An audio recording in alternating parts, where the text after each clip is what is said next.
Bienvenue dans cette vidéo sans facecam. Une des premières fois d'ailleurs où je vais vous faire ceci, donc j'espère que ça va vous plaire, c'est un nouveau style, donnez-moi vos avis en commentaire.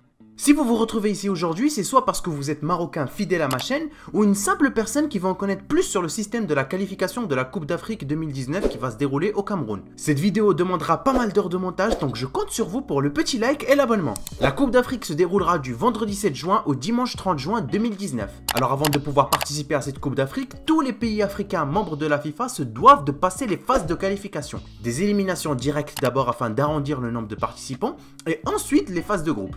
Tout ceci avant de se rendre au pays hôte bien sûr. Alors l'ancienne réglementation était simple, plusieurs groupes de 4 participants et le premier de chacun passera obligatoirement. Ensuite les 3 meilleurs se verront également disputer la compétition. À présent ceci a changé les amis, il existe 12 groupes de 4 participants, soit 48 en tout.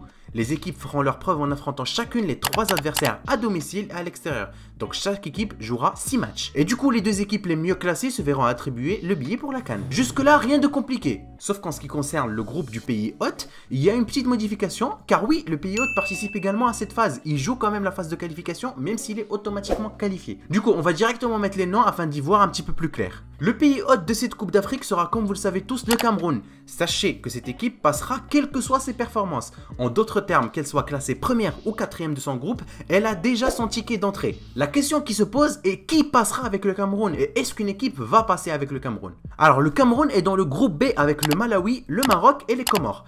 Et oui, une équipe des 3 passera avec le Cameroun. C'est tout simplement celle qui sera le mieux placée des 3. Alors si le Cameroun supposant est premier, l'équipe qui est classée deuxième passera. Si le Cameroun est deuxième, troisième ou quatrième, c'est l'équipe qui est classée première qui passera avec le Cameroun. Voilà, je pense que vous avez à présent compris ceci. Alors en ce qui concerne le Maroc, si les qualifications étaient finies avec les points récoltés aujourd'hui, il est qualifié, mais comme vous le savez, il reste encore 2 matchs. On va affronter le Cameroun le 16 novembre à domicile et le Malawi le 22 mars 2019. Donc si notre équipe gagne ces 2 matchs, nous sommes qualifiés automatiquement et nous serons à la première place avec 13 points. Alors j'ai tout calculé les gars et 2 points devraient suffire pour passer. 2 nuls sont plus que suffisants. Donc, je vous demande de bien attacher vos ceintures et bien vous concentrer parce que je vais vous expliquer un petit peu les cas de figure. Supposons qu'on réalise un nul contre le Cameroun et que le Malawi gagne contre les Comores. On prend en considération le Malawi car c'est le mieux classé des 2 derniers du groupe, donc c'est celui qui risque le plus de renverser la tendance aujourd'hui. Du coup, dans ce cas-là, le Cameroun sera à 9 points, le Maroc à 8 points, le Malawi à 7 parce qu'ils ont gagné contre les Comores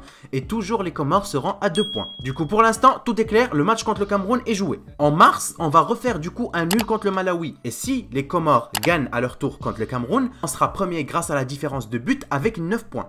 Le Cameroun deuxième avec 9 points également, le Malawi sera à 8 points en 3e place et les Comores dernier avec 5 points. Ce qu'il faut éviter les gars, c'est cumuler 2 défaites ou uniquement 1 point dans les 2 derniers matchs qui nous restent. Ça va être très compliqué de se qualifier dans un des 2 cas. J'espère que j'ai été clair. Si le Maroc veut garder sa qualification en main et ne pas compter sur les autres et les résultats des autres matchs pour y participer, il nous faudra 2 points. C'est tout. C'est pas énorme les gars. En cas de défaite dans les 2 matchs et on l'espère pas, le Malawi peut parfaitement reprendre le dessus et passer avec le Cameroun. Voilà, c'était la fin. N'oubliez pas le petit pouce bleu et à bientôt pour d'autres vidéos. Je vous dis peace. Je suis dans ma